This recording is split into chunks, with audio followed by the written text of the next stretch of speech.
Hey everybody, and welcome to my channel. I'm Sredna Kanowski, a nature and fantasy artist based out of North Dakota. Woo! It has been a long winter this year, as it is every year. I am recording this in February, and we're still getting like snowstorms and blizzards and below 0 days, but I'm hoping that'll clear up by April for sure. It should, knock on wood and all that. And then we'll be in flood season, so just that, that much closer to summer. So for today's video, I wanted to show you all a skin tone palette that I ordered. So this palette, it's made by, Angora, and it's an opaque watercolor pan set, and it has 24 different colors in there, and they call it their inclusive skin tone line. Now this I ordered from blick.com, where I get a lot of my art supplies, and I'm looking at the price right now. They have it for $19.40. So that's a pretty good price. I mean, for 20 bucks you get 24 different watercolors. So it's definitely on, I would say, as far as like pricing goes and quality of watercolors, I do expect this to be on the lower end, just because it is so like inexpensive and a bit cheap. But there's not, when I looked up like palettes that are already made for you with skin tones, there weren't a lot of options to choose from. It looks like a lot of artists are making their own palettes for it, or like mixing their own colors. So I wanted to, give it a try and be like, okay, so I need, to draw some people. I want to paint their faces and their skin tones, and here, this will be like quick and easy to go and do it. So here's how the process went. I started with sketches that were from, there's this lovely artist. Let me pull up her information. Okay. She goes by the name momoandyou, and she does a bunch of illustrations. And on Pinterest, I found her 100 heads challenge. And so she drew like all of these sorts of heads, and I forget how many days. I wonder if it was like in 10 days or something. I can't remember. But she also has a YouTube channel, so definitely check her out. And I think she'll show the process for drawing all the heads she made. And I just love the style she has, like all the beards and noses and the angles and the sharp lines, but also like the roundness of the features. And so what I did was is directly inspired by her. I mean, I think probably like half of the faces here are probably like some that she she drew and stuff. So I just wanted to like have fun with it and like give it a try. Like, what would it be like trying to draw this hat on somebody, or this like large red nose over here, or these heart lips? And it was a lot of fun.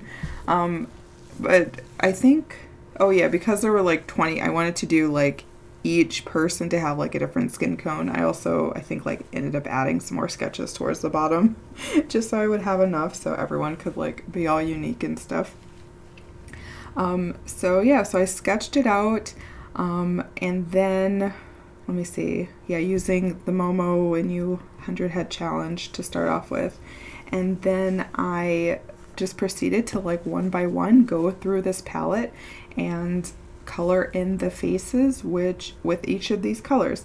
Now, I mean, some of them are like, I can see, there's like some purples and grays, so you might not see this in nature but I think it's just fun just to see, sure, what if this were like some sort of alternative species and they were purple color or something. And I mean, I do watch a lot of I watch a Big City Greens, that Disney show, where like their people are like green, like this like bright yellow, and like these like neon purples, like these colors you would not see in real life, but I think they just look so fun.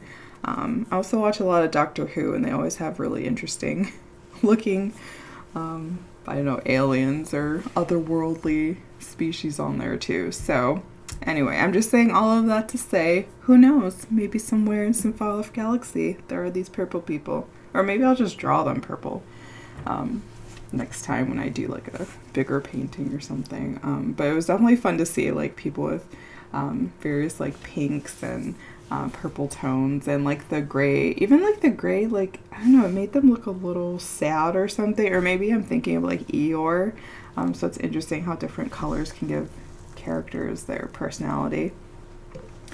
So as I'm going through with this watercolor, I did notice I did have to wet the pans a lot, because usually when I do watercolor I put like a little bit of water and it might last me like I don't know, maybe like 5-10 minutes, so I can keep like returning to it and then continue to fill out you know, my page. But for these ones it's like I put water on it and then I started to like fill in the face, and like as soon as I went back it was pretty much dried up. So for these I put, I think, more water onto a pan than I usually would, like a good like heaping probably like a tablespoon or teaspoon or something of like water in the pan, just so it could be there when I needed it, so I didn't have to keep going, you know, back and forth and like re-wetting it. But I think that's to be expected with just a more inexpensive palette. You know, it matches. So I wasn't too surprised with that. I did really like, there were a couple of these tones that I was like really into. I like the warmer tones. I liked like some of the browns, like especially like the darker browns I thought were really like rich and bold. I did like the what else was it? Oops, some of my music. I did also like the pinks, the peachy pinks. I liked that color a lot in it. Some of the paler colors, they were okay, I think. And then some of the other colors, some of like the browns or something, or grays, like they were just like a bit chalky. So I'm not sure that I would really use those for like when I'm actually drawing people, because just wasn't like as rich and bold in colors I would have wanted. But I definitely think for like doing like a sort of challenge or just like playing around in a sketchbook, like a lot of these colors fulfilled like what I was looking for, to just like quickly go in, put some color on the page, have some ideas for people. But as far as like if I was working on like a bigger piece that's like more fleshed out and I'd be like making prints of it or having it on my shop, I would probably, you know, look into better quality watercolors for skin tones, or do, you know, mixing my own palettes, probably watching other YouTube artists and being like, oh, how did you make your palette, and get some ideas there. Because like for that sort of like professional use, I would want like a bit of a better quality set. But I think for if it's not professional use and you just want to play around, I think these are great for that.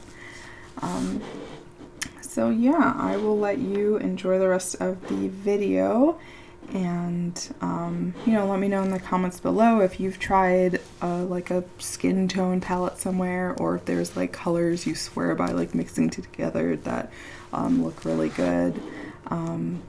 So yeah, whatever you want to talk about and stuff, or anything else going on, what books you're reading, movies, if you're also a Doctor Who fan, it's always nice to hear.